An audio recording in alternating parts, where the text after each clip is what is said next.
नमस्कार प्रेक्षकांनो, आपण पाहतोय या मालिकेचा आजचा म्हणजेच 27 जूनचा रिव्ह्यू. चला तर मग बघूयात आजच्या या एपिसोडमध्ये नेमकं काय काय घडून गेलं आहे ते. तर पहिल्याच सीनमध्ये आपल्याला असं बघायला मिळतं की ओवी आणि अबीर एक नवीनच खेळ घेऊन सगळ्यांच्या समोर आलेले असतात. ते सगळ्या मुलांना आणि त्याचसोबत सावली, सारंग, बबलू आणि व्यंकटेश या चौघांना सांगत असतात की आता ना आम्ही 2-2 जणांच्या जोड्या करणार आणि मग त्यानंतर त्यांना एक एक प्रश्न विचारणार. जो व्यक्ती प्रश्नांची बरोबर उत्तरं देईल तो एक एक पाऊल पुढे जाईल आणि मग जो सगळ्यात आधी जिंकेल त्याला एक बक्षीस मिळणार. आणि हे ऐकून सगळेजण खुश होतात आणि टाळ्या वाजवू लागतात. त्यानंतर मग ओवी आणि अबीर एक एक चिठ्ठी बाहेर काढतात. ओवीच्या चिठ्ठीवर नाव असतं व्यंकटेशचं आणि अबीरच्या चिठ्ठीवर नाव असतं बबलूचं. मग हे दोघेजण खेळ खेळण्यासाठी पुढे येतात. अबीर आणि ओवी या दोघांना वेगवेगळे प्रश्न विचारायला सुरुवात करतात आणि त्या सगळ्या प्रश्नांची व्यंकटेश अगदी बरोबर उत्तरं देतो आणि त्यामुळे पहिला डाव तो जिंकतो. त्यानंतर मग ही मुलं मुद्दाम सावली आणि सारंग यांचं नाव चिठ्ठीतून बाहेर काढतात आणि त्यामुळे सावली, सारंग थोडेसे घाबरतात आणि म्हणू लागतात की नाही नाही, आम्ही हा खेळ काही खेळणार नाही. पण ओवी आणि अबीर इतका हट्ट करतात की या दोघांना तो खेळ खेळावाच लागतो. त्यानंतर मग ते दोघेजण पुढे जातात. ओवी आणि अबीर त्यांना प्रश्न विचारायला सुरुवात करतात. एका प्रश्नाचं सावली बरोबर उत्तर देते तर दुसऱ्या प्रश्नाचं सारंग. आणि शेवटी तर काय मॅच टाय होते आणि त्यावेळी ओवी आणि अबीर या दोघांना असं म्हणू लागतात की चला बरं, आता तुम्ही दोघांनी एके ठिकाणी येऊन थांबा. सावली आणि सारंग म्हणतात की नाही नाही, आम्ही असं काही करणार नाही.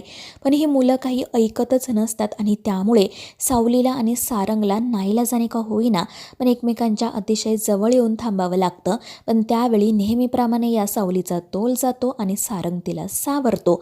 पण त्यानंतर ते दोघेही भानावर येतात. आजूबाजूची लहान मुलं आपल्याला पाहतायत हे त्यांच्या लक्षात येतं आणि मग हा सारंग खुशाल सावलीला सोडून देतो. त्यामुळे सावली जोरात खाली पडते आणि ते पाहून सगळेच जण हसू लागतात. तर सावली रागात सारंगकडे पाहत असते. सारंग तर खूपच घाबरतो आणि मग शेवटी तोच सावलीला हात देऊन उठवतो. त्यानंतर बबलू म्हणू लागतो की ओवी आणि अबीर आता आपण काय करायचं, कारण मॅच तर टाय झाली, आता यांच्यातला विनर कोण हे कसं ठरवायचं. आणि त्यावेळी अबीर म्हणतो की बबलू काका, आता मी या दोघांना आणखीन एक प्रश्न विचारणार आहे आणि जो याचं सगळ्यात आधी उत्तर देईल तो जिंकेल. आणि मग तो एक प्रश्न विचारतो आणि त्या प्रश्नाचं सावली बरोबर उत्तर देते आणि ती तो गेम जिंकते. आणि त्यावेळी तिच्या चेहऱ्यावरचा आनंद पाहून सारंगसुद्धा खुश होतो. तो सावलीकडे एकटक बघतच राहतो. आणि मग त्यानंतर आपली ओवी म्हणू लागते की बाबा, आता हा गेम तू हरला आहेस म्हटल्यावर तुला शिक्षा होणार. तर सारंग घाबरूनच विचारतो आता कोणती शिक्षा. आणि मग हे दोघेजण त्याला असं सांगतात की तू सावलीला उचलायचं आणि तिच्या जागेवर नेऊन ठेवायचं. आणि हे ऐकून सारंग आणि सावली घाबरतात. तर त्या व्यंकटेशलाही थोडं वाईट वाटत असतं. हे दोघेही इकडे नाही नाही म्हणत असतात पण मुलं काही ऐकतच नाहीत आणि म्हणून मग सारंग सावलीला उचलतो आणि तिच्या जागेवर नेऊन ठेवतो. त्यानंतर आपण असं पाहतो की अबीर आणि ओवी आता पुन्हा सावलीला आणि सारंगला एकमेकांच्या जवळ कसं आणायचं याचा प्लॅन करत असतात. नेमकं काय करावं हे काही त्या दोघांना सुचत नसतं. पण मग तिथे येतो बबलू आणि तो या दोघांना सांगतो की मला माहिती आहे तुम्हाला सारंग दादाला आणि सावली वहिनीला एकमेकांच्या जवळ आणायचं आहे आणि मी सुद्धा आता तुमच्या टीममध्ये आहे, त्यामुळे मी तुमची मदत नक्की करणार. आणि हे ऐकून ही दोन्हीही मुलं खूपच खुश होतात. आणि मग बबलूच या दोघांना एक प्लॅन सांगतो आणि तो प्लॅन ऐकून ओवी आणि अबीर तर खूपच खुश होतात. आणि मग त्यानंतर ओवी सारंगला आणि अबीर सावलीला घेऊन एके ठिकाणी जातात आणि मग त्यानंतर ही दोन्ही मुलं खेळण्यासाठी बाजूला जातात जेणेकरून सावलीला आणि सारंगला एकमेकांसोबत थोडासा वेळ मिळावा. परंतु सारंगला पाहून सावली घाईघाईनेच पुढे जाण्यासाठी निघते पण नेमका तिच्या पायामध्ये एक खिळा भरतो. म्हणूनच ती वेदनेने ओरडू लागते. तर अबीर आणि ओवी एके ठिकाणी लपून तिला आणि सारंगला बघत असतात. इकडे सारंग धावतच सावलीजवळ जातो आणि तिच्या पायातला तो खिळा बाहेर काढतो. पण त्यावेळी हा मुद्दाम म्हणत असतो की इथे केलेली पापं इथेच फेडावी लागतात. आणि त्यामुळे सावली चिडून म्हणते की पापं मी नाही तर तुम्ही केली आहेत.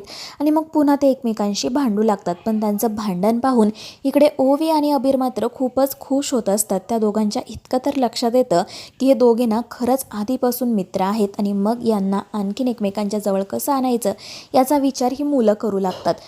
त्याच वेळी अबीरला तिथेच पडलेला एक मोबाईल दिसतो. तो मोबाईल पाहून त्याला आणि ओवीला आश्चर्य वाटतं. त्यांना समजत नाही की इथे असा मोबाईल कोणाचा आला असेल आणि मग ते दोघेजण तो मोबाईल घेऊन जातात सारंगकडे आणि त्यावेळी आपल्याला समजतं की तो मोबाईल असतो त्या खंड्याचा. त्यानंतर मग आपण असं पाहतो की सारंग कॅम्पमध्ये असणाऱ्या सगळ्यांना आणि त्या रिसॉर्टमधील स्टाफला त्या मोबाईलबद्दल विचारतो, पण तो मोबाईल कोणाचाच नसतो. त्यामुळे त्यांना प्रश्न पडतो की हा मोबाईल असा इथे आला तरी कसा. बबलू म्हणत असतो की सारंग दादा, हा मोबाईल ना मी कुठेतरी पाहिलाय रे. तर सारंग म्हणतो की अरे बबलू, हे असं मॉडेल कितीतरी जणांकडे असेल. आणि मग त्यानंतर हे ठरवतात की आधी आपण तो मोबाईल चार्ज करूयात आणि मग बघूयात नेमका कोणाचा आहे ते. पण व्यंकटेश म्हणू लागतो की आपल्याला ह्या सगळ्यात पडून काय करायचं आहे, त्यापेक्षा आपण सरळ हा मोबाईल पोलिसांकडे देऊ. पण सावली म्हणते की व्यंकटेशजी, उगाच पोलिसांना यामध्ये कशाला आणायचं, आधी आपण मोबाईल चार्ज करू, तो सुरू झाल्यावर कळेलच ना कोणाचं आहे ते. आणि त्यावर सारंगही हो म्हणतो आणि मोबाईल घेऊन आतमध्ये जातो, जेणेकरून तो मोबाईल चार्ज व्हावा आणि ऑन व्हावा.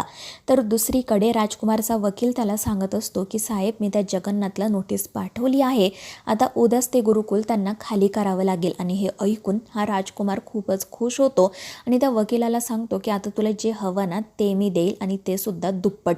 त्यानंतर मोनिका त्याला विचारू लागते की काय रे, काय झालं, इतक्या आनंदात का आहेस तू. राजकुमार तिला सगळं सांगतो आणि नेमकं त्यांचं बोलणं ती छोटीशी शुभ्रा ऐकते आणि ती विचारते, गुरुकुल बंद होणार म्हणजे त्या ओवीचा क्लास बंद होणार का. आणि हे ऐकून मोनिका आणि राजकुमार घाबरतात.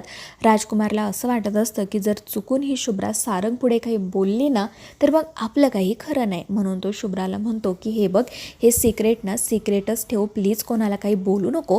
पण शुभ्रा म्हणते की मग त्या बदल्यात तुला मला काहीतरी द्यावं लागेल.